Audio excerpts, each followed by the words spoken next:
All right, we're live. Another review from Tatamagouche Brewing. This is their Kryal barrel aged Maibock. Now, this one's a little bit more interesting than what it may seem because there's questionable things may have happened. I'm not. I'm going to say Tatamagouche is above the level, above board, above the level. And they wouldn't pull something so devious as to introduce a bad beer and call it a different style to try to hide the fact that it's bad. I mean, we'll see when we get into it, right? But this kind of hit my sort of pinged on my alarm systems a little bit here. So let's get into what they say about it. So share the screen. So Kryal barrel-aged Maibock, named after the streams of glacier meltwater. Kryal is a strong pale lager that was aged in neutral American oak barrels for 1 year with Brettanomyces culture. And so they claim the time spent aging intensifies its decocted malt character. And I don't need the flavors and all that shit.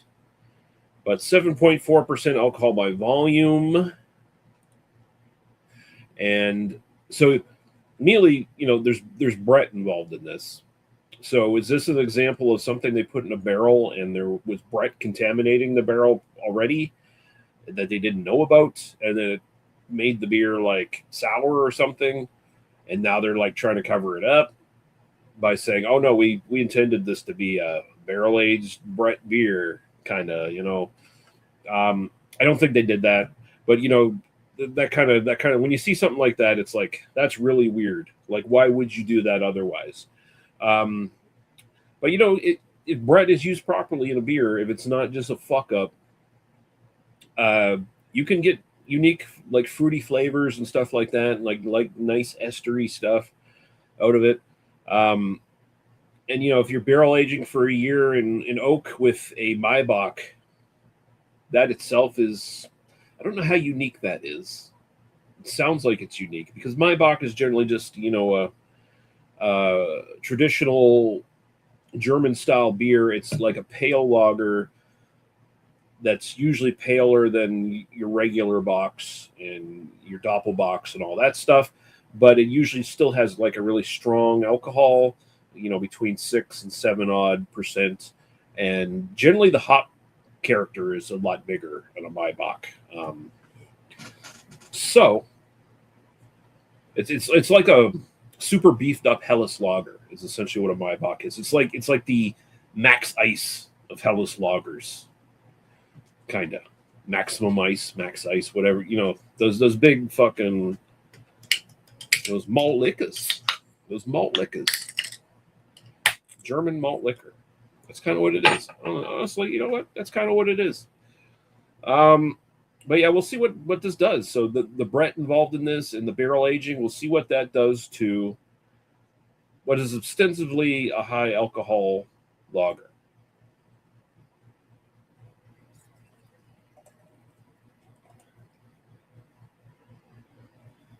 Yeah. Okay.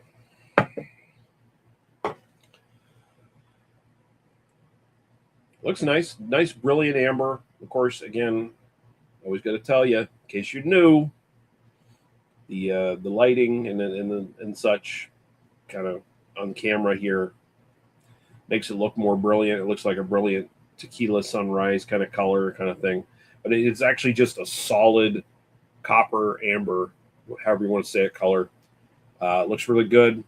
It's actually a little bit darker than I expected it to be as a Maibock, but then again, it's barrel aged. You might be picking something out of that barrel as well. Let's go to the aroma. Okay.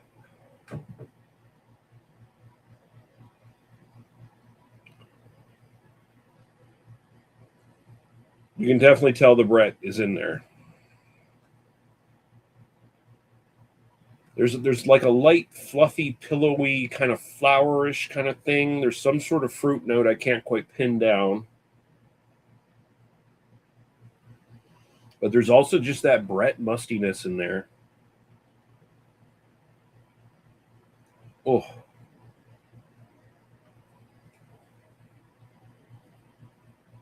they say there's wheat in this as well, so they might be okay. That's interesting.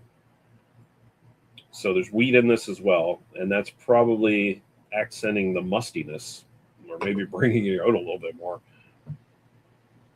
Because I'm definitely getting that a little bit. Hmm. But yeah, the Brett's there. There's that little bit of the old horse blanket, as they used to say back in the day, in beer tubes. A little bit of that old horse blanket, baby. Dr. Rose has been on many a horse, baby. And he's got that horse blanket. You want to take my horse blanket away from me, Ric Flair? You're going to have to pull it off my dead body. Oh, hard times, baby. Yeah, it's got a little horse blankety, but it's like you think of like a Orval or something along those lines, like a really like wild yeasty kind of beer from Belgium, and but this is like throwing like extra fruit and like kind of perfumey, fruity flavors around that sort of central kind of horse blankety kind of smell. That funky like a monkey, that musty smell, baby. Um, I think that's about all I'm going to get out of that. It smells nice. It does not smell like any Maibock I've ever smelled. But of course, this is a unique twist on just a basic Maibock. So, cheers. We'll get into it.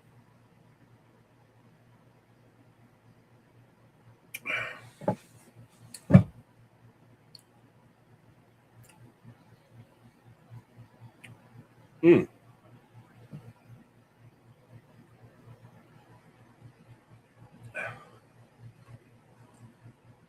Damn.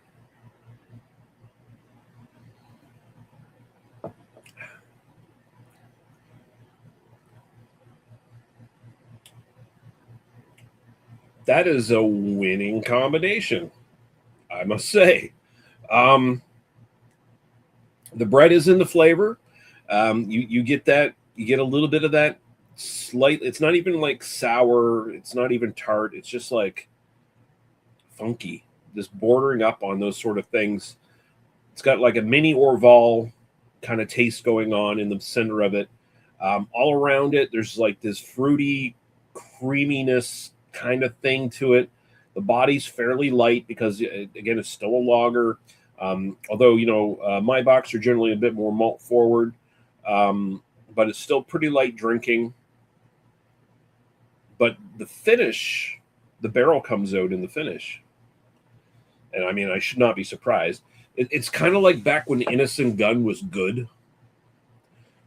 I don't know if anyone can still remember that other than like old heads like me who were getting like the very first Innocent Guns before they fucked with everything, before they went to the Okarator or whatever the fuck it calls, which was just using like wood chips or whatever to fucking, age their beers. Back when they were back just exclusively using barrels, and they had like whiskey infused beer basically, because they were using all these old Scotch barrels and shit.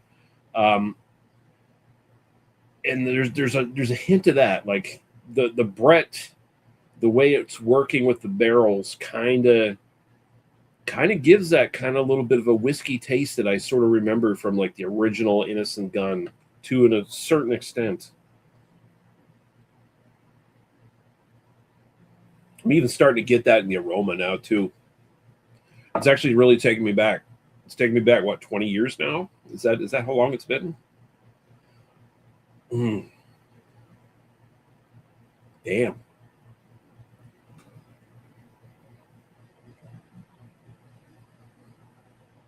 Well, I'm very happy that this is not, you know, this is not a fucking mistake. This is not some error.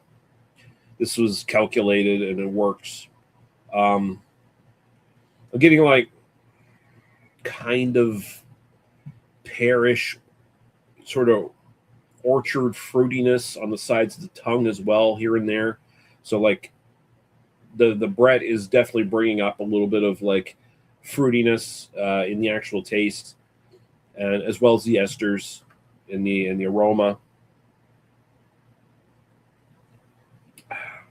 Finish is fairly dry, definitely not sour or anything like that. So had like the Brett turned it sour ish, they probably could have got away with calling this a sour because there's enough like excellent flavor in this. It's like Orval's bastard stepchild almost. This is the way to put it.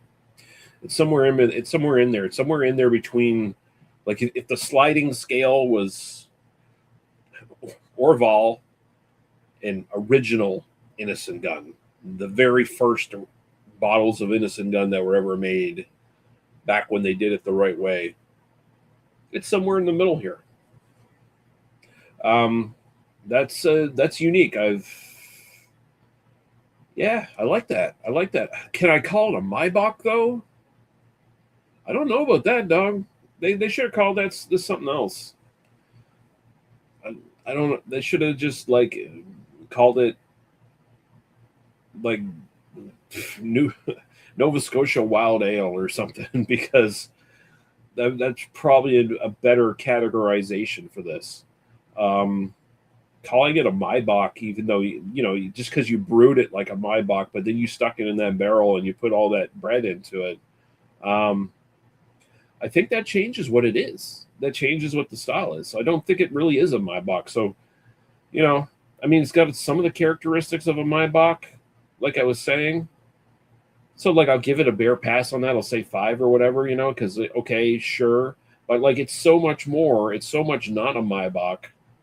There's so much other weird stuff going on in this. Like I said, between the flourishes of like the fucking barrel and the Brett kind of matching up with that and giving me like, again, like those Orval vibes and those original Innocent Gun vibes.